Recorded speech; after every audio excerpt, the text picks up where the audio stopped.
Eu tinha aqui 18 anos, 18, 19 anos, uma coisa assim. Mas eu não era um militante muito sério, não. Não havia uma direita contra a qual... Não conhecia ninguém de direita, para dizer a verdade. Todo mundo estava metido nisso, né? Então a definição ideológica não fazia muito sentido. Eu simplesmente era um como os outros, né? Ações, a única ação que eu tinha era assim, ajudar a distribuir o jornal A Voz Operária, né? Todo mês ia um cara com 2 pacotes de livros, eu tinha que distribuir aquilo. Tinha um tempo que eu morei na casa do estudante, que estava lotado de comunista.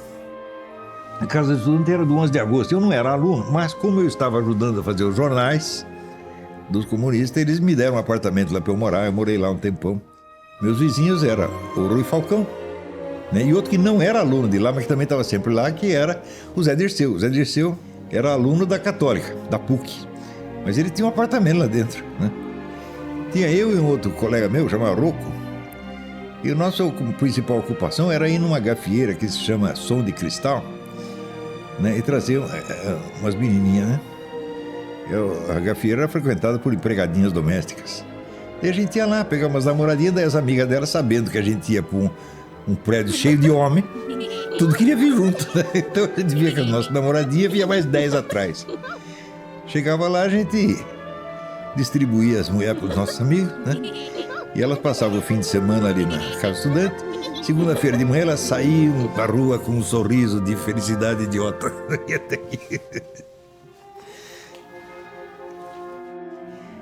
Quem me cooptou para isso foi um sujeito, um jornalista da Última Hora. Eu trabalhava no Notícias Populares, que era no andar de cima e a última hora do andar de baixo. E ele, com as conversas dele, me convenceu a entrar para o partido, que era a única entidade que estava lutando contra a ditadura. Eu achei que devia também. Só que passou algumas semanas, aparece um sujeito do comitê estadual do partido, reuniu a base, quer dizer, os componentes ali que trabalhavam na Folha, né? E disse: olha, companheiro, estamos com um problema. O nosso companheiro Pedro Cavalcante arrumou uma amante que nós temos razões para suspeitar que é agente do DOPS. Então nós precisamos isolá-lo enquanto investigamos esta coisa. E encarregou 2 voluntários, entre os quais este que vos fala, de arrumar um lugar para guardar o sujeito. Quer dizer, um cárcere privado, na verdade, né? Claro que ele concordou em ir, né? Mas daí arrumamos um barraco num lugar que você andava até o zoológico de São Paulo, depois andava 10 vezes mais, eu jamais conseguiria encontrar aquilo de novo, né? E deixamos o sujeito lá um tempo, e a gente de vez em quando ia lá levar comida, cigarro para ele. E um dia chegou eu para levar comida com ele, tá ele com a mulher lá dentro, né? Eu falei: o negócio tá mal parado, né? E o pessoal do partido o expulsou da profissão, né? Ele era jornalista, acabou, né? E passam os meses, eu estou no bar em frente à Folha tomando um cafezinho. Chega o Pedro, verdadeiro mendigo, né? Barbudo, todo esfarrapado, né? Bêbado, vem falar comigo. E eu, como bom militante, virei as costas e não falei com ele. Depois que eu comecei a pensar, olha o que eu fiz. Não foram os outros que fizeram, fui eu que fiz. Por causa do partido. Então o partido é isso, né? Então eu me afastei daquilo por motivos morais, não políticos, né? Essa gente simplesmente não presta.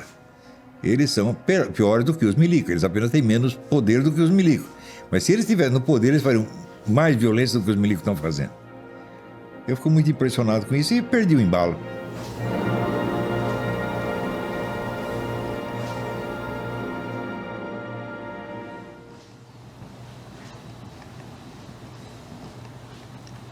Oi. Que página nós estamos aí, você lembra? Deixa eu ver aqui, eu acho que é... A gente parou...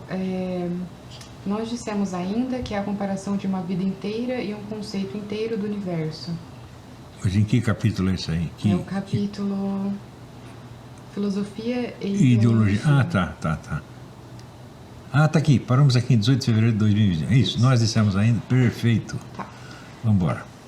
Nós dissemos ainda que é a comparação de uma vida inteira e um conceito inteiro do universo o que caracteriza o momento de lucidez. Por exemplo, na minha vida aconteceram muitas coisas que pareciam não ter causa suficiente e que desembocavam em consequências perfeitamente absurdas. Portanto, quando Lavelle diz que todos nós temos momentos de lucidez, ele não quer dizer todos nós indiferentemente. Ele quer dizer todos nós, homens maduros, letrados, vividos e que pensamos, temos isto. Os outros, nós, não sabemos. Os outros, vírgula, nós não sabemos. Os outros, nós não sabemos. Não perceberam a enroscada em questão.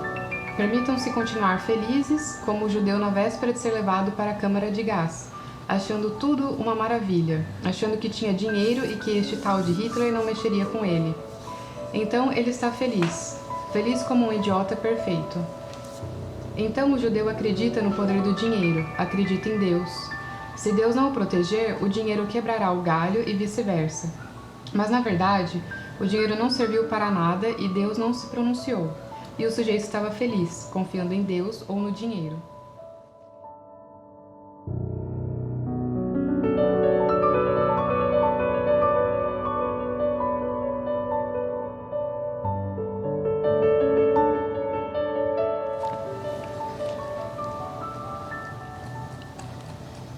Vamos parar por aí, já deu, né? Já deu? Por hoje já deu, né?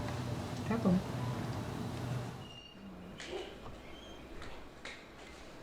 Eu já transcendi a loucura, né? Já passei da loucura. Eu fui maconha e o negócio me deu uma taquicardia fora do comum. Mas eu não tinha os sintomas psíquicos correspondentes. Eu estava numa calma extraordinária. Né? E o coração... Falei, porra, tem que ir no médico. E eu falei, qual é o problema? Eu tô com uma taquicardia. Não acreditou, ele achou que eu estava com conversa mal. Daí foi lá, pegou o estetoscópio, encostou. Falei, puta merda, saiu correndo para buscar uma injeção. Né? Daí eu comecei a me tratar com ele e achei que devia me internar um tempo. E voluntariamente me internei lá. Chegou no terceiro dia me deram alta. Né? Só que o jornal da tarde pagava a conta do hospital. E eu achei tudo aquele negócio muito interessante. Eu perguntei se não tinha um jeito de eu ficar ali trabalhando paciente atendente. E fiquei. Fiquei por meses lá, né? Até me mandaram embora de qualquer jeito, né? E ali teve cenas extraordinárias, né? Foi uma experiência fora do comum, né? Um deles foi o seguinte, chegou um rapaz de Minas Gerais, chamava Oswaldinho. E o Oswaldinho estava esquizofrênico mesmo, o negócio era grave, né? Um dia, era um domingo, estava todo mundo fora, os médicos, os enfermeiros, todo mundo, estava só eu lá. E o pessoal veio para mim e falou, e o Oswaldinho fugiu. Era um hospital pequeno, era só gente rica tinha ali, né? O único pobre era eu, mas o jornal estava pagando. Então eu reuni todo mundo e falei, vocês prometem que não vão fugir? Eu vou lá atrás do Oswaldinho. Então pode deixar. Daí eu saí, cheguei na esquina, estava o Oswaldinho de pijama tomando um táxi. Eu falei, pá, fui lá, peguei o Oswaldinho, fui trazendo de volta, né? No começo ele foi, mas chegou na esquina e resolveu lutar. E daí começou a resistir, nós dois caímos dentro de uma poça d'água. Tchap, tchap, tchap, tchap. Daí começou a juntar gente de volta. Daí tem um negão falou, não se mete que é briga de irmão. Eu falei, briga de irmão é uma conversa. O cara fugiu do hospício. O Oswaldinho disse, não, foi ele que fugiu. Ele disse, tá bom, leva os dois. E daí nos levaram e foi resolvido o problema. Tinha ali um personagem, que era um jornalista, chamado Renato Pompeu. E o Renato Pompeu era um sujeito que ele tinha esquizofrenia da braba, coisa assim, de tomar eletrochoque, tomar, como é que chama, haloperidol, esse remédio pesado, né? Assim, ele não gostava de mim. Ele escreveu um romance onde me botou como bandido do romance. Com outro nome, evidentemente, né? Eu nunca consegui ler o livro inteiro, porque estava muito chato. Mas ele não gostava de mim, ele não gostava de mim, ninguém. E ele que espalhou essa coisa. Não, o Olavo foi internado e fugiu sem alta médica. Coisa do mundo dele, do mundo psíquico dele, fantasia dele, né? Psicologia, psiquiatria era dos meus maiores interesses na vida. Eu estava lendo tudo a esse respeito, né? E inclusive nas reuniões ali dos enfermeiros e tal, o diretor da instituição chamado Dr. Juarez Strachmann, né? Ele reunia todo mundo para discutir os casos, né? E o único sujeito que acertava os diagnósticos era eu. Os enfermeiros jamais acertavam. O doutor Juarez era um tipo extraordinário, rapaz. Uma vez, chegou lá um sujeito muito violento. né? E eu, como paciente atendente, participei da busca. Pegamos um carro e fomos lá buscar o rapaz para internar, né? E o cara era muito violento, brabíssimo, né? Ele chegou lá, na hora que entregamos, ele pegou uma faca e disse: quem vai entrar? Não, uma faca não, quebrou uma garrafa. Pá. Pô, todo mundo ficou aterrorizado, né? Daqui a pouco chega o doutor Juarez, que era um baixinho, né? Com uma ampola de injeção na mão. Se não faça isso, meu filho, senão nós ficamos com medo. Vira a bundinha aí. Virou, o cara dormiu.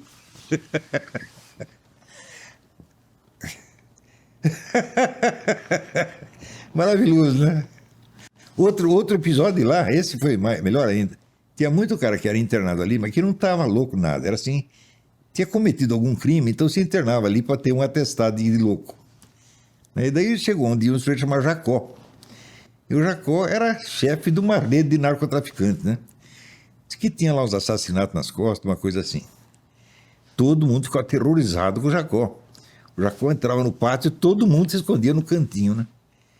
Daí eu ali, tava diplomata ali, falei, tem que dar um jeito nisso, né? Daí fui lá puxar papo com o Jacó, né? Falei, seu Jacó, diz que o senhor veio lá de Iguape, né? Meu pai morava lá. Diz, quem é seu pai? Eu falei, doutor Luiz Gonzalez de Carvalho. Falou, advogado? É, aquele da cachorrinha. Meu pai tinha uma cachorrinha chamada Nina, que onde ele ia, a cachorrinha ia atrás, incluindo no fórum. Ele falou, se a cachorrinha não entrar, eu também não entro. Daí o juiz deixava entrar a cachorrinha. Então, daí ele falou, doutor Luiz, esse homem é um santo, ele me tirou da cadeia. Pronto, daí resolveu o problema do Jacó. Pacificou a situação. Ai, ai.